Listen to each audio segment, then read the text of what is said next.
Un parrain, c'est quelque chose, c'est quelqu'un d'abord, quelqu'un qui doit être présent.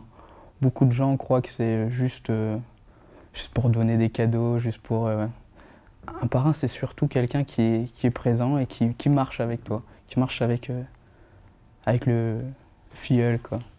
Et d'ailleurs, au moment de la célébration, la liturgie, le fait d'avoir une bougie, le prêtre te donne une bougie que tu vas toi-même donner au filleul, c'est assez significatif du rôle du parrain. Une lumière, tout simplement.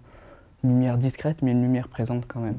Quand tu mets ta main sur son épaule au moment du baptême, tu sens que Dieu agit, le baptisé devient fils de Dieu, et puis toi, tu es là, tu es à ses côtés à ce moment-là, et Dieu t'unit à vie, à vie. Je dois dire que le jour où on m'a demandé d'être parrain, ça a été un moment, je dirais, on s'y attend pas, quoi. C'est vrai que je m'y attendais pas. Et mon filleul vient me voir, il me dit, excuse-moi Cédric, est-ce que tu pourrais être mon parrain? À ce moment-là, je me suis dit, ah ben pourquoi moi? Pourquoi moi? Et, j'ai dit oui tout de suite, un peu sans réfléchir.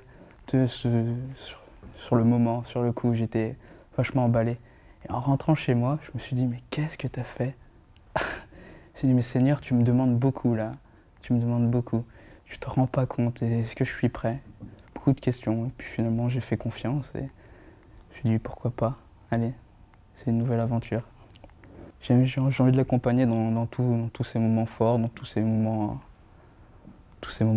plus faibles, plus tristes, mais voilà, c'est quelque chose de très beau au quotidien à vivre. On est présent, on tisse des liens, beaucoup d'amour qui naît, beaucoup de complicité. Et, voilà, donc c'est ça, tout simplement. C'est un ami religieux.